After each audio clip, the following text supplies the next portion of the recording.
दोस्तों, ये कहानी है एक इंसान की जिसने 400 से भी ज्यादा दिन तक दुनिया के सबसे बड़े और बेरहम समंदर पैसिफिक ओशन में जिंदगी और मौत की जंग लड़ी, वर्ल्ड रिकॉर्ड बनाया और 14 महीनों बाद वह जिंदा वापस भी आया। लेकिन आते ही ऐसा क्या हुआ कि उसको सुसाइड करना पड़ गया।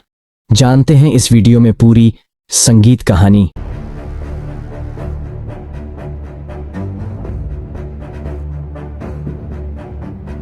पैसिफिक ओशन का नाम सुनते ही लोगों को पसीने आ जाते हैं। देखें, पूरी दुनिया में 71 पर पानी है जो डिवाइडेड है 4 ओशंस में, जिनके नाम हैं Atlantic, Pacific, Indian and Arctic. सबसे बड़ा ओशन पैसिफिक है। ये इतना बड़ा है कि जमीन का खुश्क हिस्सा जो 165 मिलियन स्क्वायर किमी बनता है, ये अकेला ओशन 128 मिलियन स्क्वायर किमी को निगल सकता है। इस ओशन पर कुछ ही आइलैंड्स हैं जो बहुत ही छोटे हैं और कुछ तो ऐसे आइलैंड्स हैं जिन पर आज तक कोई इंसान जा भी नहीं सका।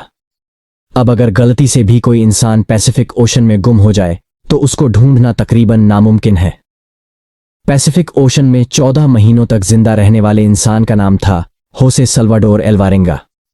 इस इंसान के पास 7 फुट की छोटी सी बोट थी जिस पर सीधा लेटा भी नहीं जा सकता था सही से, और यह बंदा 1 साल से भी ज्यादा इस बोट पर जिंदा भी रहा, समंदर की बेरहमी का भी मुकाबला किया और वर्ल्ड रिकॉर्ड भी बनाया जो आज तक कोई और इंसान तोड़ भी नहीं सका।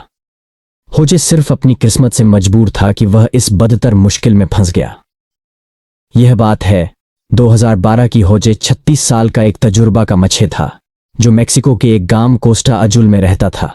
17 नवंबर 2012 में होजे और उसका एक साथी मिलकर फिशिंग करने निकलते हैं, मामूल की तरह अपनी 7 फुट की छोटी सी बोट पर। इस बोट पर वह ज्यादा दूर जाकर मछली नहीं पकड़ सकते थे क्योंकि बोट बहुत छोटी थी, जिस पर एक इंजन और एक ही फ्रिज था, तो यह कुछ ही मछलियां पकड़ सकते थे। दोनों ने 30 घंटे में वापस आने का फैसला किया। दोनों निकल पड़ते हैं। मेक्सिको के साहिल से 120 किमी दूर अपना जाल समंदर में बिछा रहे होते हैं कि अचानक एक खतरनाक समुद्री तूफान उनको अपनी तरफ आता नजर आता है। वक्त बचाने के लिए वो जाल को भी वहीं छोड़ देते हैं और बोट को फुल स्पीड पर भगाते हैं। मुसलसल 6 घंटों तक वो साहिल से सिर्फ 20 किमी ही दूर थे कि बोट का इंजन अचानक खराब हो जाता है। उनको साहिल भी दिख रहा था और उनका गांव भी। तूफान काफी पीछे रह गया था। उनके पास एक रेडियो था जिसके जरिए उन्होंने अपनी लोकेशन अपने बॉस को भेज दी और जवाब का इंतजार करने लगे। किस्मत इतनी खराब निकली कि रेडियो की बैटरी भी डेड हो गई। एक तरफ वो साहिल को देख रहे थे, दूसरी तरफ अपनी तरफ आते तूफान को जो इतनी शिद्दत से आ रहा था मानो इनको जिंदा ही निकल जाएगा। तूफान के साथ हवाओं की शिद्दत इतनी तेज थी कि उनकी बोट साहिल से दूर होने लगी। कुछ ही देर में साहिल भी मंजर से हट गया और तेज लहरें इनको दूसरी तरफ खींचने लगीं। इनके बॉस तक जब वो मैसेज पहुंचा तो बहुत देर हो चुकी थी।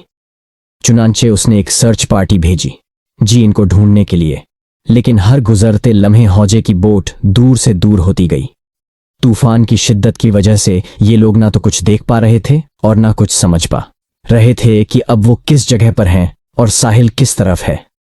हैरानी की बात यह है कि सिर्फ 5 ही दिन में इनकी बोट साहिल से 450 किमी दूर पहुंच चुकी थी। छोटी बोट होने की वजह से इनको ढूंढ पाना और भी मुश्किल हो रहा था। ना इनके पास कोई फ्लेयर गन थी, ना इनके पास कोई ऐसी चीज थी आग लगाने के लिए ताकि यह धुएं से किसी को सिग्नल देख बुला सके। कि दोनों एक दूसरे को देखकर मन ही मन में सोचने लगे कि शायद अब बचना मुश्किल है। 2 दिन पहले ही खाना भी खत्म हो चुका था। मछली पकड़ने के लिए भी उनके पास अब कोई साजो सामान नहीं था क्योंकि जाल वो पहले ही छोड़ के आ चुके थे। दोनों का भूख से बुरा हाल था कि अचानक एक परिंदा उनकी बोट पर आकर बैठ जाता है। ये दोनों एक दूसरे की तरफ देखते हैं और एकदम से उस परिंदे पर हमला कर देते हैं, लेकिन उसको पकड़ नहीं पाते। दोनों को पता था कि हो सकता है परिंदा फिर आए। कुछ ही देर में एक और परिंदा आता है। इस बार दोनों बहुत तरीके से उसको पा करने का प्लान करते हैं और आखिरकार वो कामयाब हो जाते हैं। और इस तरह दोनों अपनी भूख मिटाने के लिए बोट पर आने वाले परिंदों से अपना गुजारा करते हैं। समंदर का खारा पानी पीने से इंसान की मौत हो सकती है। इस वजह से उन्होंने बारिश के पानी को प्लास्टिक की बोतल में स्टोर करना शुरू कर दिया जिसको पीकर वो जिंदा रहते थे। लेकिन जब बारिश ना पड़ती तब वो प्यास बुझाने के लिए मछलियों और टर्टल्स का खून पीते थे, लेकिन वो भी तब जब वो उनको पकड़ने में कामयाब हो जाते थे। दिन गुजरते गए और फिर महीने।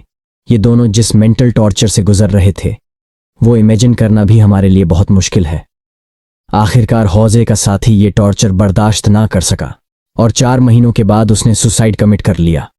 और अब बोट पर सिर्फ हौजे अकेला था और उसके चारों तरफ पानी ही पानी था, जिसको देखकर उसको जिंदगी की कोई उम्मीद बाकी नहीं नजर आ रही थी।